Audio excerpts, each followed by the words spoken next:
No Box Dance presents Dance Behind the Screen, process production, and social media. Don't forget, say no to the box. Dile no a la caja. 고정관념이란 상자에서 벗어나세요.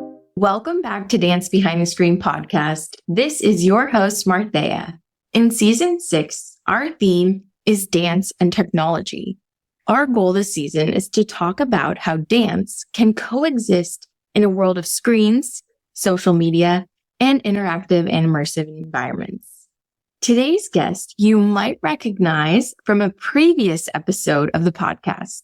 He is the founder and director of the now Mobile Dance Film Association and oversees the Mobile Dance Film Festival, which is the first film festival to screen dance films shot solely on mobile devices.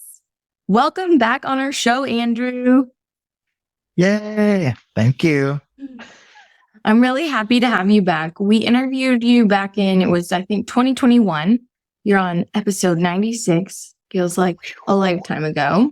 Mm-hmm. And if you want to hear more about the history and curation process of the Mobile Dance Film Festival and Andrew's advice to makers, be sure to check it out.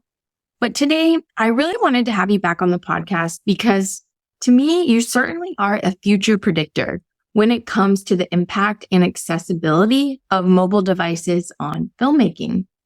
So I wonder, what are your predictions for the future of mobile devices and smartphones and dance films?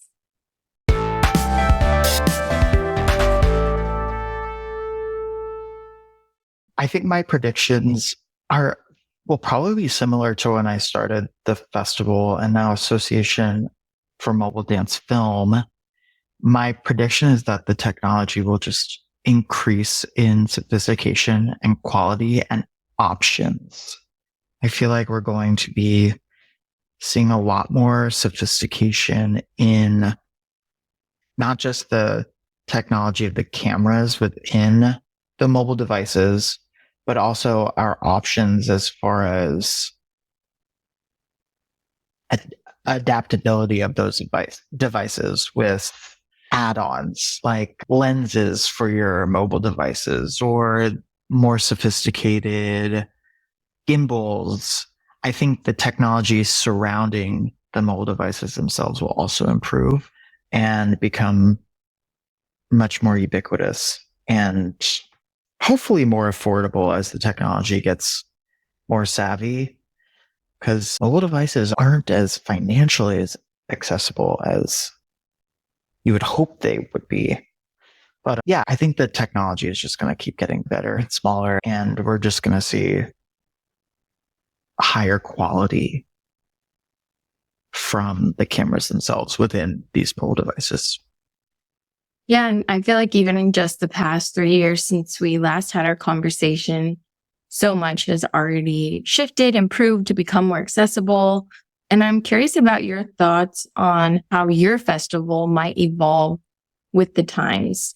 You do select films that are made solely on mobile devices, and then you screen them on the screen. But I'm wondering, are you thinking about dance media for mobile devices on headsets? We have those really expensive Apple headsets or different app-based dances or even the metaverse. Yeah, absolutely. We do have a category for AR, VR submissions. It is the least utilized category for submissions. We have opened up our submission process to other forms of dissemination for the films themselves. What do you mean by that? Instead of just getting films that we put on a screen, we have our AR, VR submission option allows the creator to tell us what kind of experience they are looking for when it comes to being curated. So if we get an AR, VR submission and they say that we need a room where people can wander and explore, like we have always been open to supporting that kind of screening or curatorial experience. I think we talked about how we get a lot of first-time filmmakers and student filmmakers. So I don't think we get a lot of filmmakers who are using AR or VR, but because that kind of thing happens almost exclusively on mobile devices, like headsets and phones and apps. We've always had that option. And so I guess my mind goes to how we will hopefully one day be getting more and more AR VR submissions and having more and more immersive dance film curatorial experiences rather than just screen frontal theater type screening experiences. I wonder So if there's like a challenge that lies between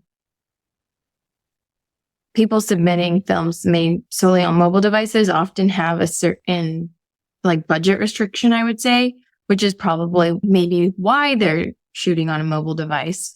Although, like you mentioned before, they can be very pricey and some of the accessories, but compared to some of the fancier cameras and things, it's just a lot easier and more affordable.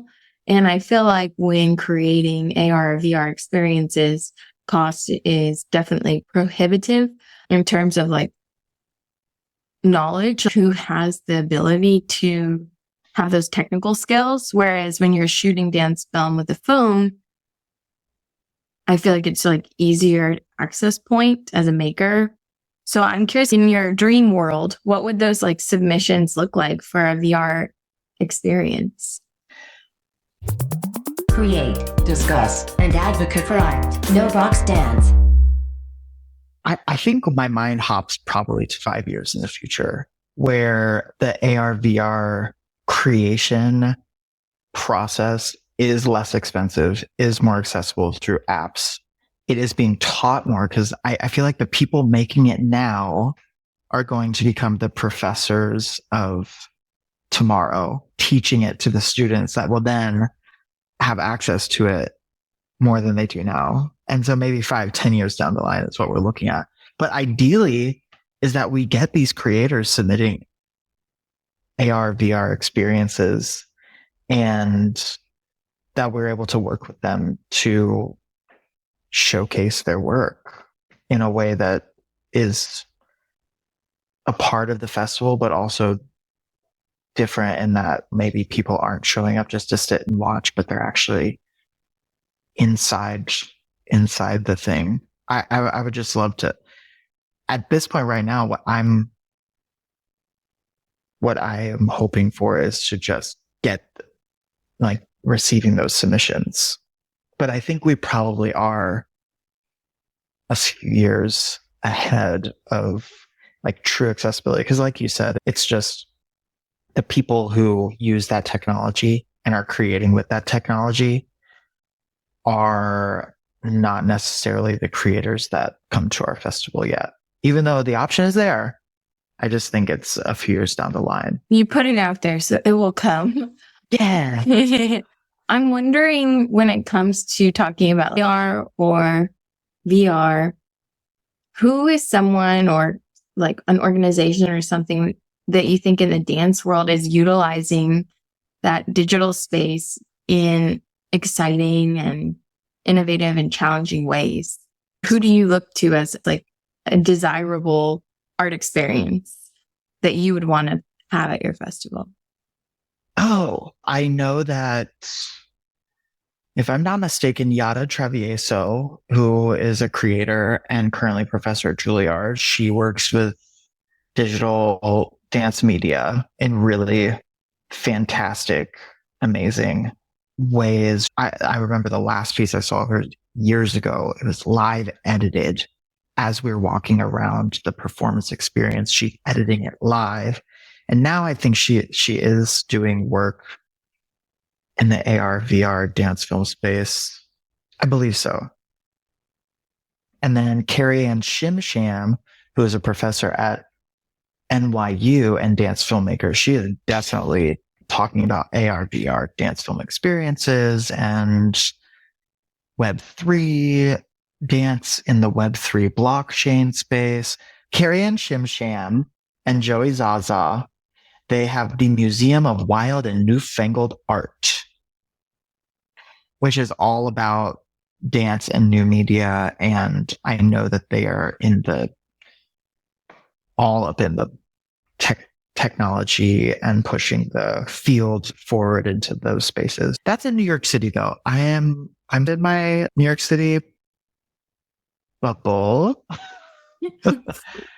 And I'm also in my right now brain bubbles. Those are just the names that are at the forefront of my mind at this moment. I'm sure there are tons of people, but those are two that I can think of right now. That's fantastic. And perhaps if more come to mind, you can send them over and we can link them out in the show notes. Totally.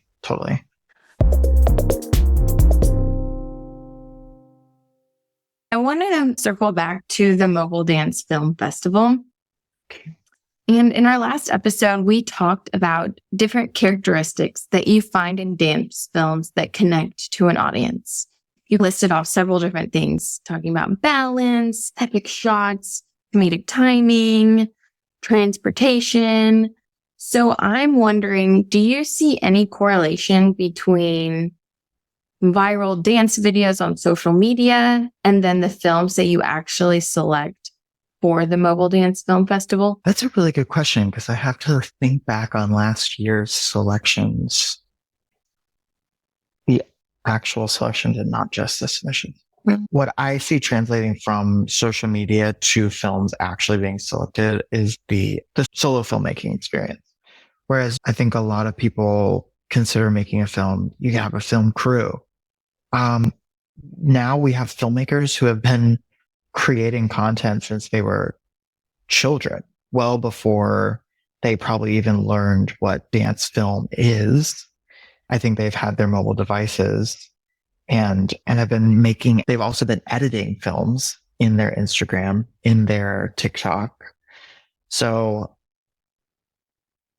I think it goes to the fact that they've been online with their profiles, filming these films themselves, and coupled with the fact that it costs a lot of money to get a crew together and make a dance film.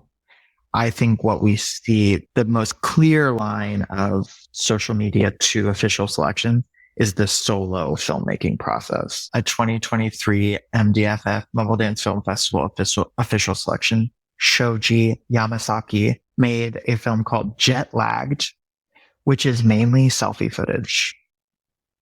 And it's very pop. It's very tight cut, a lot of jump cuts, a lot of kind of editing techniques and skill that you see translating from the social media space to an official selection screening space. Do you find that you're receiving submissions from some of these TikTok stars or people whose videos are going viral? Are they submitting to your festival? Like major name influencers in the social media world? Because I just wonder. Yeah. I feel like the festival circuit, even your festival focusing on mobile films, still seems so separated to me, like in my perspective. So I'm wondering, is that just my perspective or is that your experience? No, I mean, we have the closest thing I think we got to a viral moment was when during the pandemic screenings, when we had a Don't Rush Challenge film submitted. Yeah, this is the Don't Rush Challenge by the Black Men of Modern Dance, Maxfield Haynes and Brandon Gray.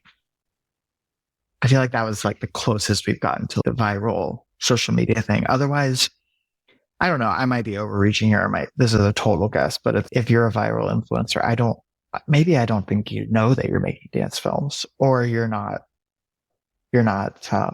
needing to get into the festival circuit because you're already viral and probably monetizing. Yeah, I guess I just wonder your thoughts, because to me, there seems to be such a direct correlation between making films on mobile devices and then for your festival and then these, viral makers. And I guess I wonder, is that a community that you're like interested in, or is like what they're doing influencing the films that you're selecting? you talked about like the theme of the selfie shots, but I just wonder if there's more correlation there that like you think about or talk about or dream about. Well, actually, yeah. So a couple of things are coming to my head.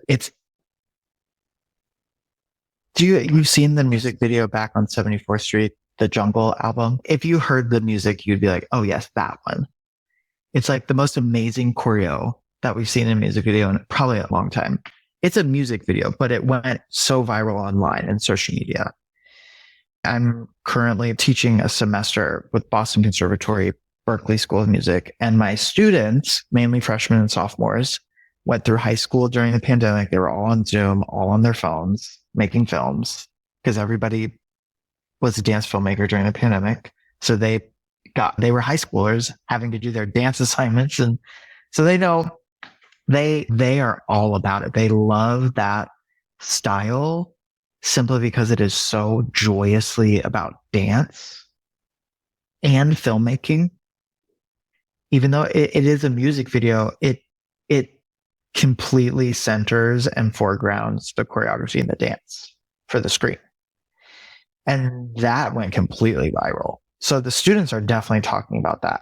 And I talked with them about it as far as the monetization and commerciality of what they're doing. If they want to support themselves as artists. And here you have this music video that is foregrounding dance on the screen.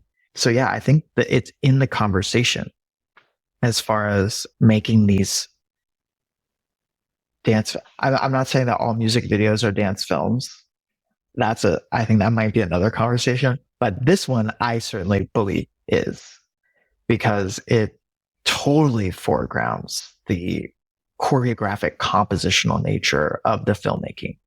And so I think the students latch onto that. And I think younger filmmakers are latching more onto that because they see that people are living for it. Or like Troye Sivan's music videos, how it's, yes, he is singing, but he's also dancing. So I think it's becoming more foregrounded because people are like living for it. They're for the poppy dance moments, maybe because the viral TikTok dance challenges get so saturated or spread out or go viral. And so that's one piece. And then the other piece is like personally for the association and my festival, or like specifically actually the Mobile Dance Film Association, one of our pillars is production support. And that's where I see the association going in the future, is like supporting the creators who want to make these kinds of dance films, supporting creators, maybe fiscally, to create the work that will then help them in a more commercial, financial way. Because honestly, I think that's what I want to be all about, is like how to give creators a way to make money off of all this. I think the work around production support is so important. And so it's exciting to hear that being one of your pillars. Oh, yeah. That is curation, education, production. Those are the three that I wrote in my application to become a nonprofit. And I really stick by that. I want us to be able to not only elevate the field of dance film, but elevate the people who make up the field of dance film. And a huge part of that is supporting them creating their stuff.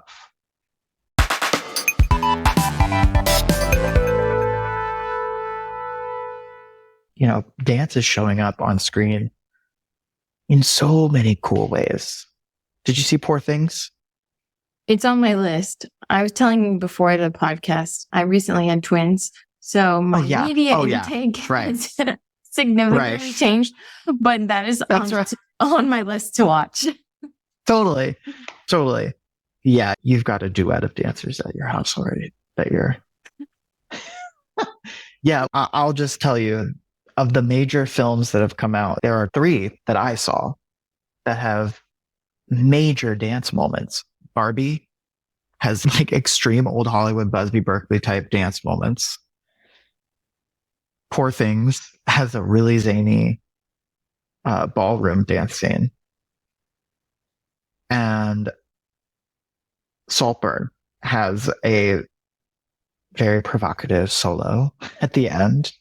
But here are these three major motion pictures having really poppy music and the stars of the movies dancing to them. Where if somebody would submit just the scenes of the dancing, if somebody submitted those scenes from those movies to my festival, or if they made films like that, they'd be accepted. I can't say that. I'm not the jury. The jury would most likely give them high marks. Maybe you can talk about what is like the through line in those three films that like you're so attracted to in how they're depicting dance on screen. Dancing to songs is very attractive. It's emphatic. It draws the audience in. And I talk about that in my class. It's at the end of the day, you're making something for an audience. How do you captivate your audience? How do you draw the audience in? And dancing to songs really helps. It's not for everyone, but so like for Barbie, you've got Ryan Gosling singing a song and dancing with a giant cast of dancers in these huge movie studio settings, like a la Busby Berkeley from back in old Hollywood movie musical days. It's so fun to watch. In Poor Things, the characters are just learning what mobility is. One of the characters is just learning what mobility is, much like watching a soon-to-be toddler learn how to crawl and walk and move. It's very much like that. The premise of Poor Things is that a child's brain has been put into a grown woman's body, so she's learning about mobility, and a dance ensues. It's so zany and wild, but it's in an existing ballroom scene. So suddenly the dances that everybody knows and is doing, they're like, oh, I guess we'll learn whatever she's doing. So then everybody is like starting to do this cool new dance that is being made up on the spot. It's just very refreshing and alive.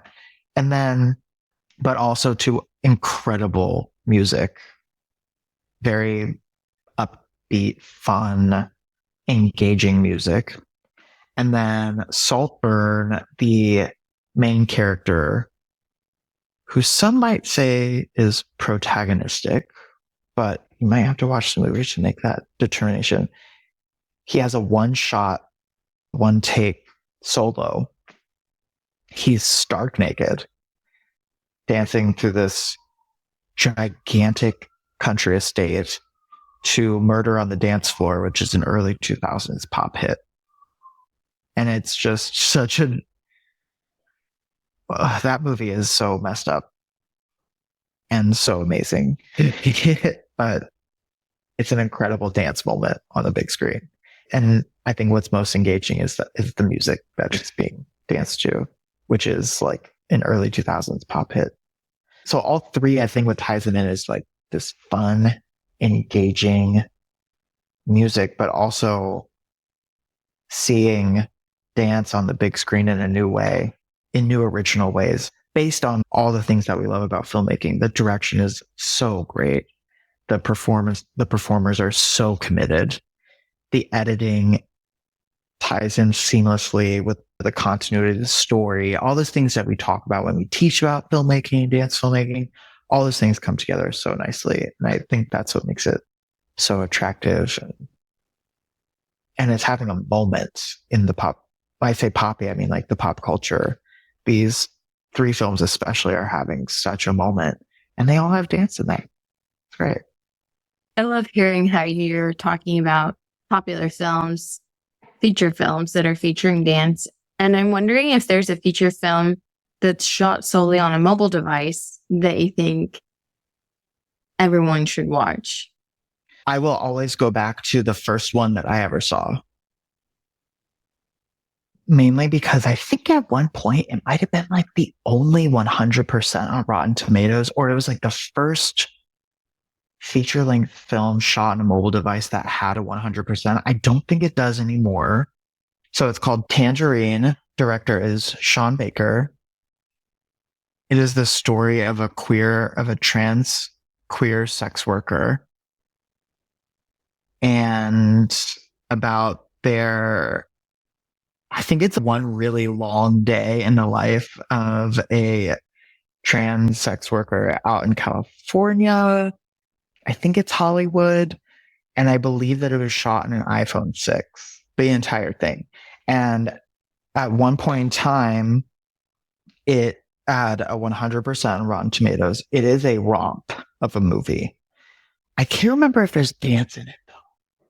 I think they go to a club and they're dancing in the club. But just for the fact that it is shot on an iPhone 6 and it is so engaging, so it's like heart-wrenching and hopeful and gritty and beautiful. It's a great film. Don't forget to say no to the box. To close, we have our final segment, which is questions from the No Box Dance Archive. And I'm wondering, how are you saying no to the box? I am saying no to the box by saying yes to progress. We've already done the Flash 4 segment with you, so if our listeners are curious for your answers on that, they'll have to go back and listen to the previous conversation we had. And to close out, Andrew, is there anything that you want to share with our listeners if you had to leave them with maybe a piece of advice or just something to think about when it comes to mobile dance filmmaking or just life in general? I'll talk about one thing that's been coming up with my students this semester is that you probably know more than you say you do when it comes to creating your art and being able to speak on it. I think a lot of times we're expected to deflect our expertise to not sound overconfident, but it's creating this thing where we're losing our ability to speak confidently about the creation of our art and why it's important and why we do know what we're talking about because it's ours. And so if I could say anything, it's that if you are creating art and if you are going to be speaking about it and wanting people to take it seriously and see the importance that it just has simply by being made, just know that you know exactly what you're talking about because it's yours and you made it.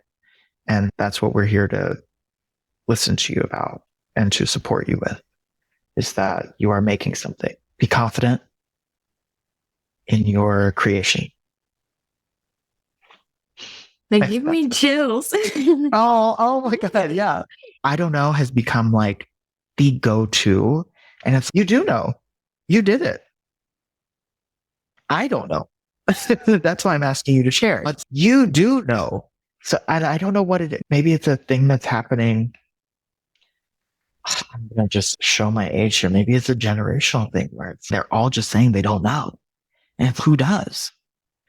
So I wonder if it has a lot to do with like social media too, because there's, we have so much more. I'm like sick of talking about this, but it's like there's so much more like access. So it's all, I feel like we're seeing like the millionaires and the billionaires and all the famous people. And so it's like for just a normal, whatever that might mean, person having a regular life experience, it's almost minimized because you don't feel like you're like masterful at something. Yes, I think there's so much information media that, I've been like workshopping a term in my head called micro experts, where it's like you can become an expert on anything like that. But then because of that, you have so many people coming at you if you say something that's a little wrong. So I think this I don't know thing might be like a way to set yourself up for plausible deniability. Don't cancel me because I didn't really know to begin with. The world as it stands right now needs you to have an opinion, but doesn't want you to share the wrong one. So it's like this crazy like tension between wanting to say something, but the like aftermath is you say the wrong thing. And it's scary. I think it's really scary. Especially when you're young and people forget that we have the option to change our opinion over time and to grow and mature. And so when you're young and you want to create art, but you also don't want to provocate. It's what are you saying it? Who are you saying it for?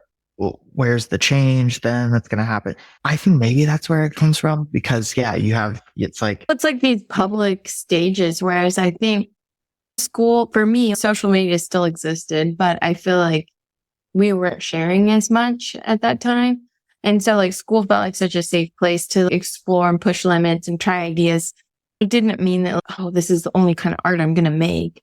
But I feel like there was almost like that permission and safe place to like really push those boundaries without like it defining you as a person.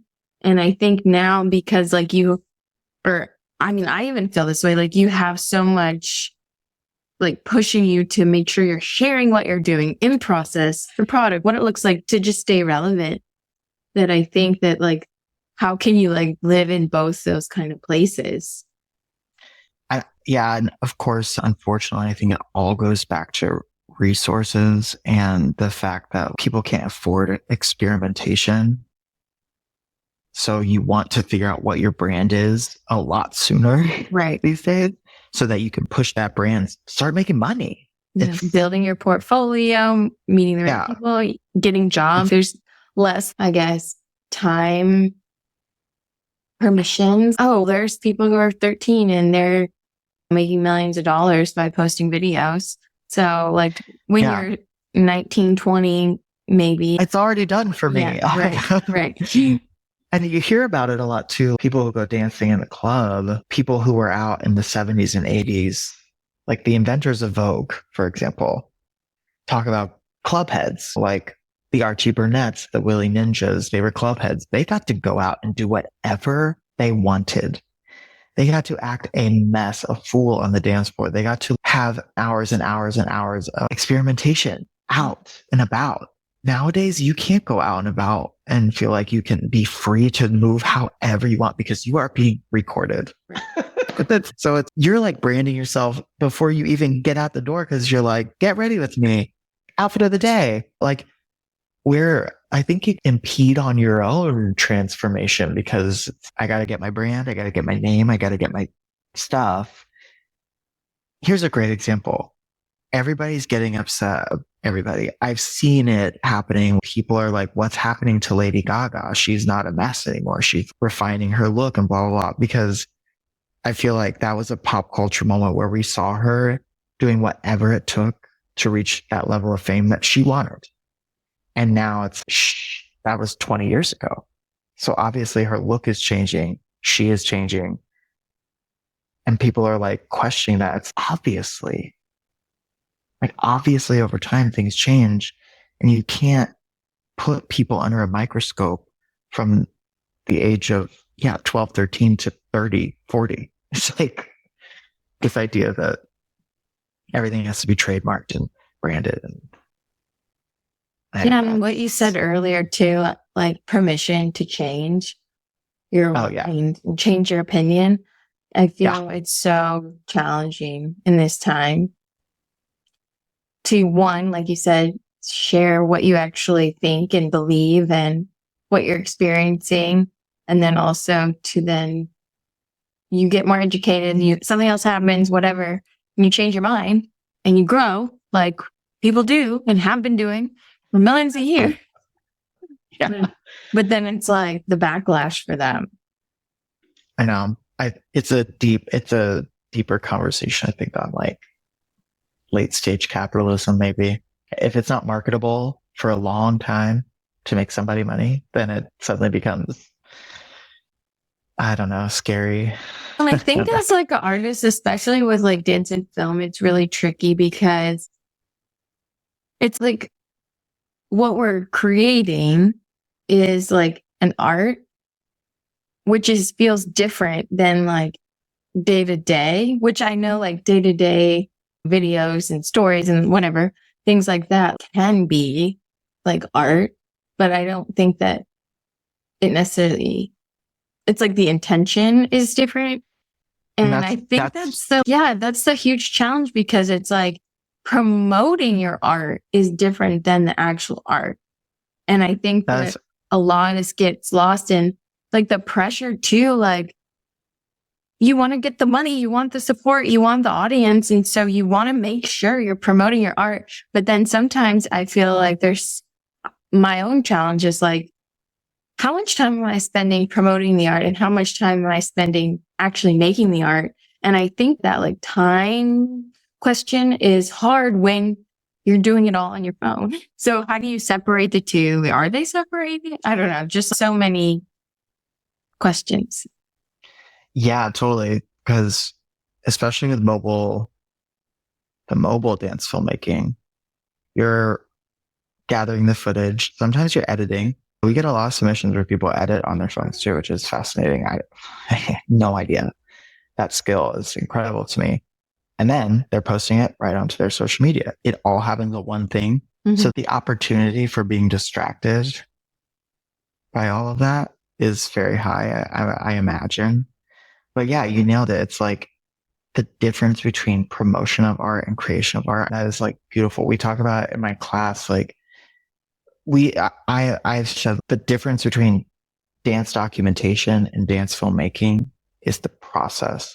And that has everything to do with that intentionality. Like I am going through a process of creating this thing, which is totally different than just recording something for promotion or for marketing. And that is, yeah, you exactly what you said is like what constantly thinking about, talking about is the creation of art. I gotta really write that down and remember it. Or I saw a meme that was like the difference between cinema and content. That's good. And I love what you said that like the promotion of art is different than the creation of art. Thank you, Andrew. And we loved having you on our show. And before you leave, how can our listeners stay connected with you and all the wonderful things you are up to? We can connect through the Mobile Dance Film Festival website at mobiledancefilmfestival.com and through the festival Instagram at Mobile Dance Film Festival. Dance Behind the Screen podcast is produced by Novox Dance, an art service organization that creates, collaborates, and discusses art with artists and the public. Dance Behind the Screen podcast is co-hosted by Azaria Hogans, Raina Mondragon, Martheya Nygaard, and Yejin Choi, with sound design by Daniel Rosas. Thanks for taking your time to tune into Dance Behind the Screen, a bi-monthly interview series where we go behind the screen to question process, product, and social media. Be sure to follow us on social media at KNOW Box Dance. See you next time and don't forget to say no to the box.